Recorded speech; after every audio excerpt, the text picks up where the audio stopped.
Hello friend, this is Deepak Kumar, Assistant Professor in KIET Group of Institution. In this lecture, we will discuss the internal architecture of 8086 microprocessor. So, these are the contents of the slide. The first one is the features of 8086 microprocessor, and then we will discuss in detail the internal architecture of 8086 microprocessor. So if we are talking about features, so 8086 is basically your 16-bit microprocessor. So what does it mean, 16-bit microprocessor? 16-bit microprocessor means at a time 16 bits informations can be processed. So that's why it is known as 16-bit microprocessor. It is the most commonly used microprocessor of 16 bits.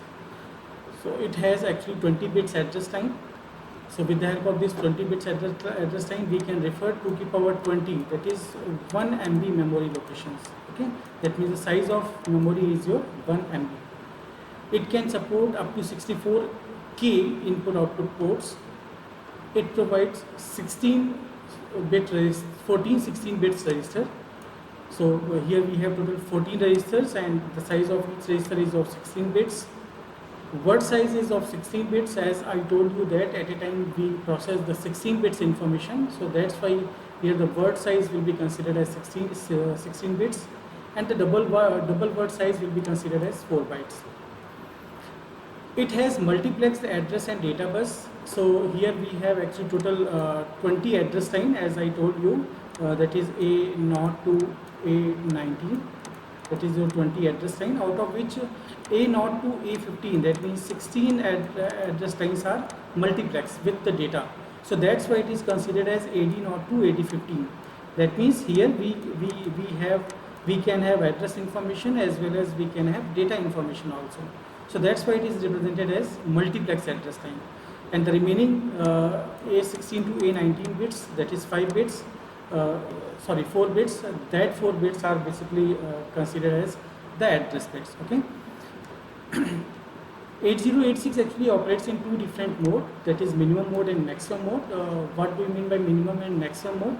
So if 8086 is working with a single processor environment, that means we have only one processor, then we can say that it is your minimum mode. And when we have multiple processor environment, that means we have 8086 and we have 8087.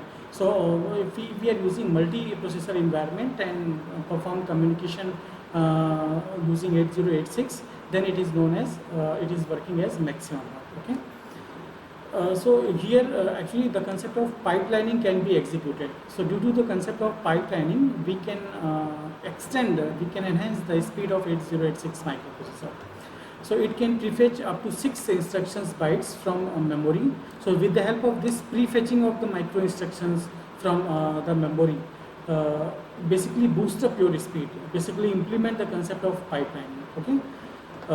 So it requires plus 5 volt power supply as usual. If you are using any microprocessor devices, then it requires power supply. So the pin diagram basically contains its total 40 pins, and here the address range is lies from 00000H to FFFFFH. So that is actually that are the features of a microprocessor.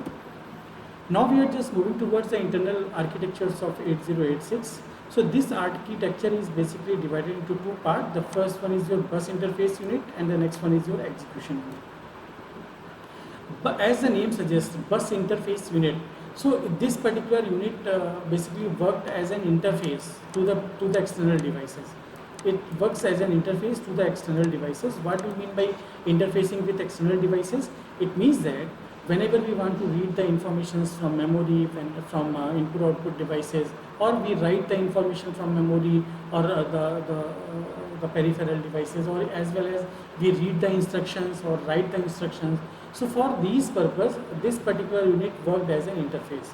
So with the help of this bus interface unit, we fetch the information from memory as well as input-output devices.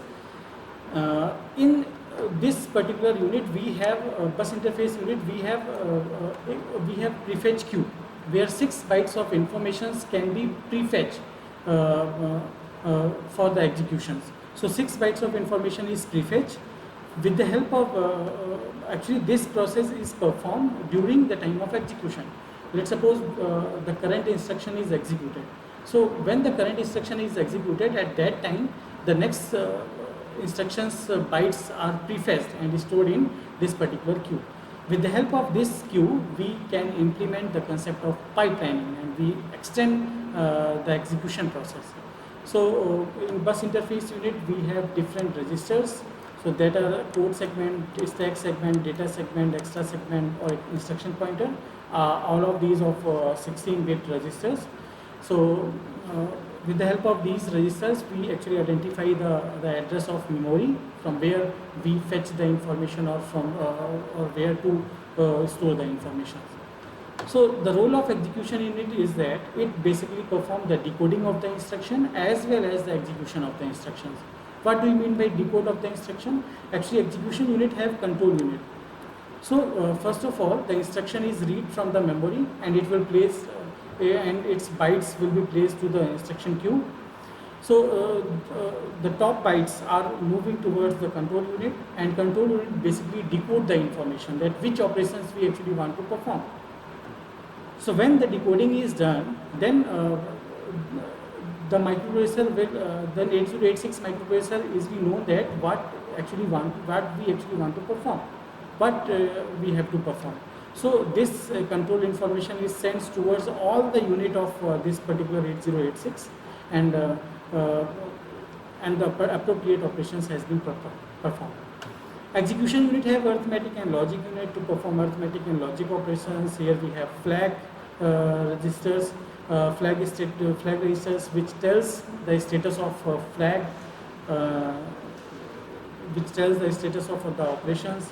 Execution unit have some general purpose registers, that is A, B, C, and D, and this is divided into two parts, lower part and upper part also.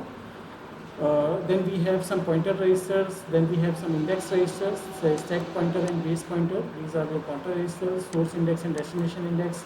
These are the index registers. So with the help, actually these two units works parallelly, and due to parallel executions, we can enhance the speed and we can implement the concept of pipelining. So that is the internal architecture of 8086 microprocessor. These are the references. Thank you so much.